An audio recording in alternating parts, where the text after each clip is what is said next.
While they never get quite as much attention as their female counterparts, Disney princes are also an integral part of the brand as the princesses. We've covered which of these is the most good, but with that video being nearly a year old, we feel like that's not very fair for a group of characters who already get overlooked enough as it is. Therefore, we decided it was high time to fix our past mistakes by turning the spotlight back on these gentlemen. This time, we'll be looking at which of these pretty princes are the most powerful and which are weaker than Disney's desire to market them. I'm Caleb with Wicked Binge, and this is Disney Princes Weak to Powerful.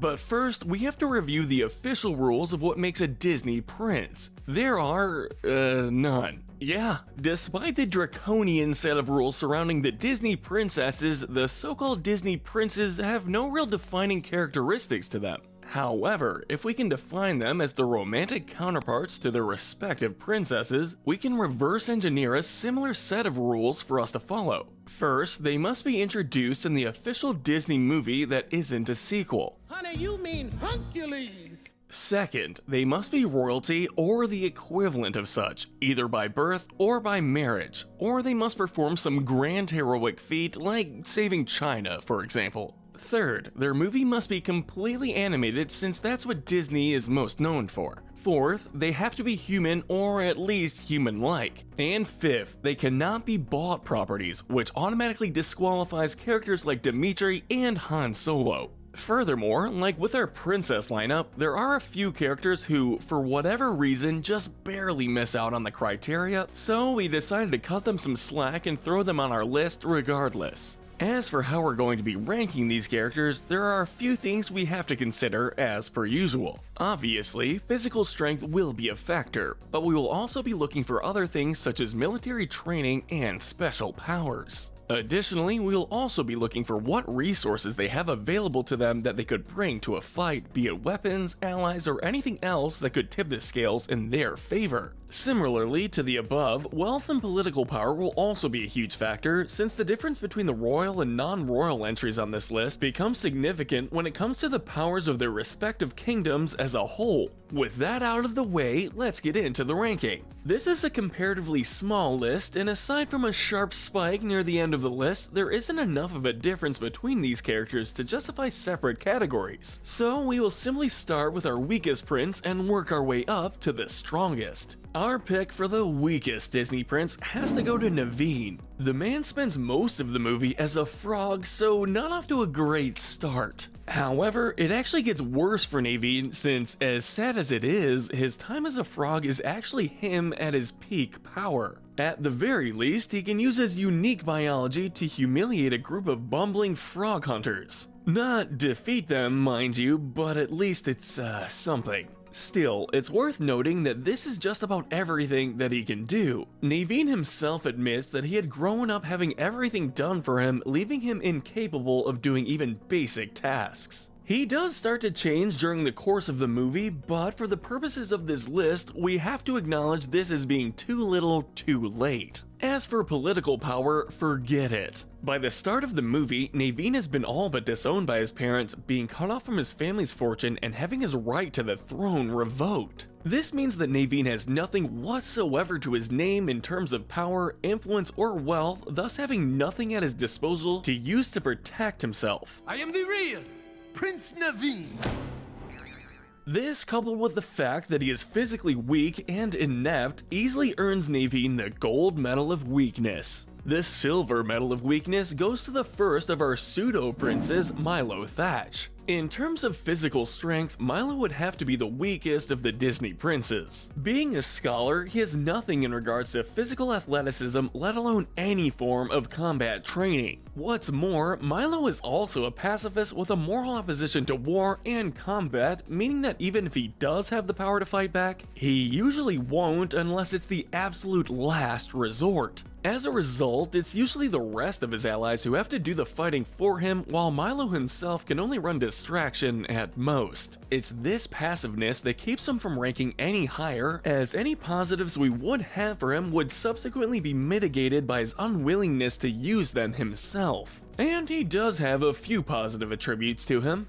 For one thing, while he may not be strong, he is very smart and resourceful, something which does come in handy when he is forced to fight, such as his battle against Rourke. Additionally, after marrying Kita and becoming the king of Atlantis, he does get access to the Atlanteans' military technology, something which he has been shown to be able to use with good effect, though again, it's usually Kita being the one to call the shots. At the very least, he has the ability to use the Ketak to strike his opponent and or make a quick getaway. He may not be willing to use any of this, but the fact that he has access to it is enough for Milo to rank above Naveen by default. Our bronze medal of weakness will go to the unnamed prince from Snow White. This one is going to be a quick entry since, well, we don't know anything about this character. He only appears very briefly in both the beginning and the end of the film, doing almost nothing in what little time he has on screen. As a result, we don't even know his name, let alone how well he would do in a fight. We do know that he is a prince, which does give him some level of political power. However, without knowing what his family situation is or what kind of a kingdom he's from, this could mean jack all for all we know. Still, this cuts both ways, as we also don't know anything that would harm his ranking either. So, while we can't place him any higher, at the very least, he ranks above our previous two thanks to this. Not too far off, we next find Prince Charming just outside our bottom three. While we can't say that Charming would be able to handle himself well in a fight, we do have to put him above our previous entrants due to a few reasons. The first is that he is shown to be a talented fencer with a penchant for horseback riding, something which shows a considerable amount of skill. Additionally, he is able to travel all over the kingdom searching tirelessly for Cinderella, which is,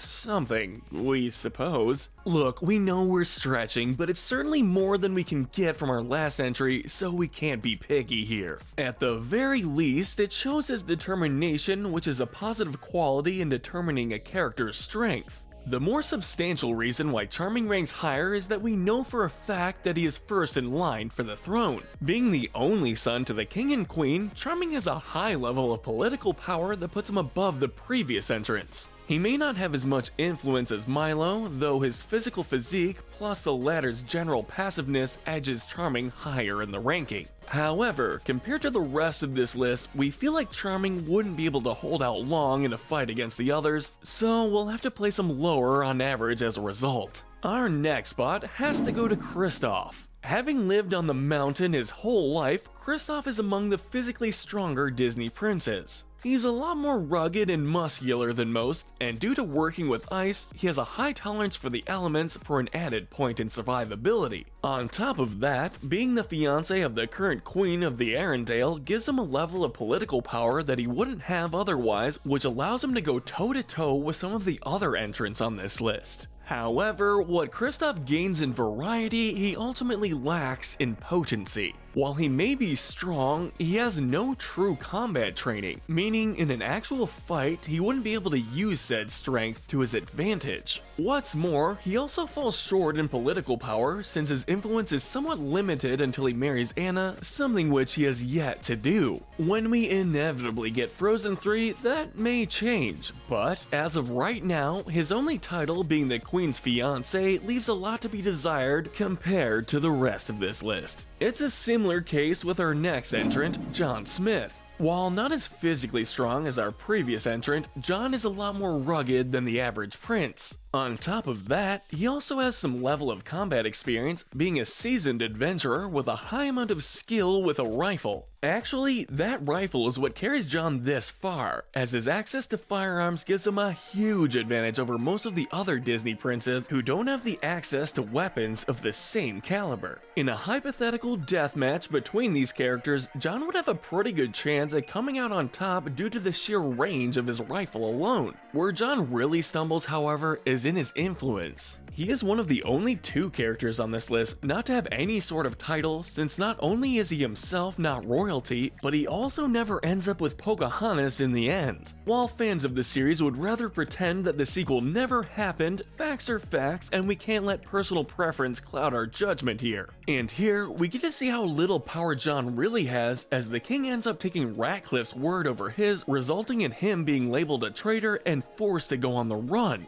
This, coupled with his average abilities outside of his marksmanship, keeps John on the lower half of the list even though his access to firearms gives him a fairly huge buff. Next up, we're going to have to give the next spot to Eugene. Like Kristoff, Eugene ends up being a bit of a jack of all trades on this list. He's more athletic than the average prince, having grown up as a rogue for most of his life. And he does end up engaged to Rapunzel by the end of the story, which does give him some level of political power as well. What puts Eugene that much further ahead is that he actually has some level of combat training, as he ends up as captain of the Royal Guard around the midway mark of the animated series. This gives him an edge in combat that few other princes can claim. However, while Eugene is well-rounded, he does fall short in quite a few areas. While he may be more athletic, he has nothing that really gives him an edge in combat, as he is more adept at avoiding battles than he is at winning them. That's not to say that he is useless in a fight, as we mentioned before, but there are a few princes who have a bit more of an edge over him. Furthermore, due to marrying Rapunzel late in the timeline, Eugene has little in the way of political power compared to the rest of this list. Still, Eugene is pretty resourceful when push comes to shove, so he earns himself a spot near the middle of our list. Speaking of resourceful, our next spot goes to Tarzan.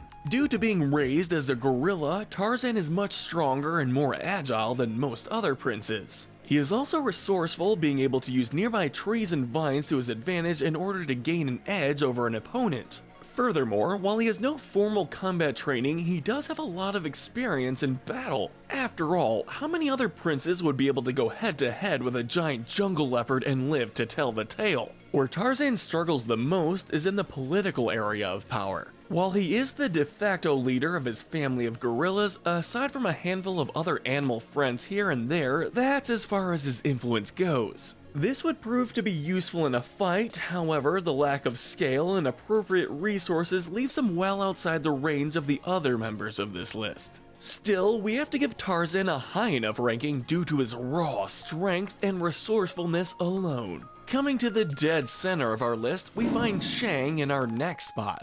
This might be surprising to some, since Shang is one of the most accomplished fighters on this list. He is a war general with a long list of battles to his name. He is also very strong physically, as evidenced by the hellish training he puts his recruits through. Also, as a general, he has access to all the forces and weapons of the Chinese army at his disposal. However, like Tarzan, Shang really suffers in the political power area. Neither he nor Mulan are anything even close to royalty, meaning that he has almost nothing in terms of influence outside of his army. He does have power over his troops, which is something. However, due to having to report to and obey the Emperor, this is extremely limited. Ultimately though, we would be insane to rank Shang any lower than this, so the middle of our list is the best we can do for him. For another surprisingly low spot, we next have Adam, also known as the Beast. On paper, Adam should be substantially higher than this. He marks the return of actual royalty on this list, which alleviates a lot of the weaknesses that the last few entries had. If the size of his castle and staff are anything to go by, Adam has a lot of influence and wealth to potentially throw at any problems he has. What's more, as the Beast, he also has immense raw strength and incredible durability, being able to go toe-to-toe with any foe in a fight.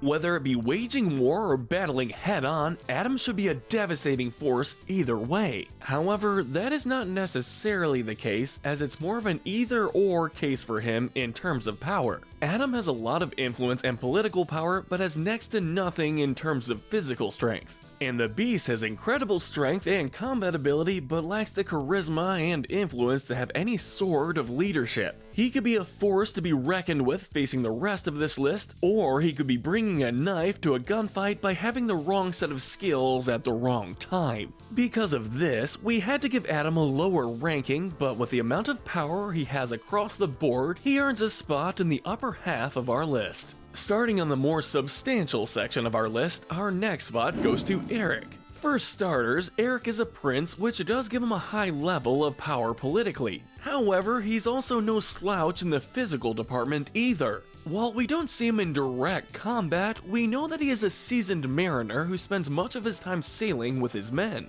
This shows not only a sizable amount of skill, but also strength, as many of the tasks aboard his ship requires a lot of physical power. Additionally, he is also a skilled fisher, being especially adept with a harpoon that could be used as a weapon in combat. Overall, however, Eric still leans a lot heavier into the political side of his power. While he's not weak physically, he doesn't have anything which causes him to stand out from the others. He would certainly do well in the war against the other members of this list, but one-on-one, he would likely struggle against most of them. Still, Eric is definitely the most solidly well-rounded character on this list thus far, so we'll at least give him this much credit. Just outside the top 5, we find Philip in our next slot. As the first Disney prince to have an active role in the film, Philip has a lot going for him. For one thing, he is a prince, of course, being the first in line for the throne at that. Additionally, he has shown exceptional skill in combat, being able to battle Maleficent head-on in spite of her immeasurable size and power. Yes, it was only due to the good fairies that he was able to beat her, but the fact he was able to hold his own for as long as he did is an impressive feat in and of itself. That being said, this is essentially an isolated incident. Being able to defeat a dragon in battle is certainly impressive, but that's the only example we see of Philip having any combat ability. We don't see him training at any point, nor do we see any other examples of physical fortitude anywhere else. Still, that's more than enough for this list, and his level of political power is plenty strong enough on its own, so we can still give Philip a higher ranking. For the last of our regular princes, we next find Aladdin. While he may not look like the strongest, Al is actually a much more potent threat than he lets on. What he lacks in raw power, he makes up for in speed and agility, being able to avoid enemy attacks rather easily. Additionally, he is also quick-witted and resourceful, being able to improvise a way to win a fight he would otherwise have no chance in. I'm a street rat, remember? I'll improvise. And that's not even considering the allies he has at his disposal that could aid him in a fight. This includes a magic carpet with the power of flight, a giant tiger with great weight and strength, and let's not forget a freaking genie with phenomenal cosmic powers at his beck and call. Furthermore, Aladdin ends up marrying Jasmine, making him the heir to the throne of Agrabah and giving him a lot of political power on his own to go with. And even while they are still engaged, he still has the full support of the Sultan, meaning that he can hold his own even before becoming a true prince. This easily makes Aladdin one of the strongest Disney princes in the franchise, and the only reason why he isn't ranked any higher is because our top 3 are simply in a league of their own. Our bronze medal of power will have to go to Ralph. While he may not have a romantic relationship with Vanellope, Ralph is still close enough to her that he is basically her partner regardless. Because he doesn't have a true romantic partnership with Vanellope, Ralph really suffers in the political power department as he not only doesn't have a title, but he also has very little power even in his own game. This leaves him with almost no influence he can use in a war against the rest of this list. However, while he may not have any political power, Ralph really doesn't need it. He is plenty strong enough on his own to be able to stand against an entire army if he needed to, both due to his strength and his ability to wreck anything he wants. Additionally, he is also incredibly durable, being able to take hits exceptionally well, and is also a lot faster than he lets on as a bonus. Furthermore, while we are assuming that any battles would take place in a neutral area, if they do take place in Ralph's home game, this makes him effectively immortal as he is able to respawn anytime he dies in the game. Because of this, Ralph manages to take the bronze medal pretty much through brute force alone. Similarly, our silver medal of power goes to Maui. Like with Ralph, Maui makes it this high through sheer force despite having next to nothing in terms of political power. The difference here being that Maui has much more potent powers than Ralph. As a demigod, Maui also has godlike strength and durability, but he also supplements this with actual combat skills on top of that. He is very proficient with his giant fishhook both as a weapon and as a conduit for his shape-shifting abilities. This shows that he is not only extremely powerful, but also he knows how to best use them in a fight. Furthermore, Maui doesn't need to rely on his superhuman abilities to win either, having strength beyond his godlike strength. Namely, he is an expert seaman and navigator capable of sailing a canoe with relative ease and using the stars to plot its course. While this doesn't add to his combat prowess compared to his raw power, it does show his resolve and resourcefulness, which is enough for Maui to edge out Ralph and get this silver medal, falling just short of our #1 pick. Our gold medal of power goes to the biggest upset on this list, one who defied all odds and came out of nowhere in a way nobody would have expected. It's Hercules. It's freaking Hercules! Who else do you think it was gonna be? Cleopatra? I trained all those would-be heroes. Look, while we try to give credit where we can, there's just no denying that Herc could easily take on the majority of this list single-handedly regardless of what they try to throw at him. His godlike strength, coupled with his years of training and combat experience, are just that powerful. The exception to this, of course, being the previous two who would at least be able to put up enough of a fight that it would be close.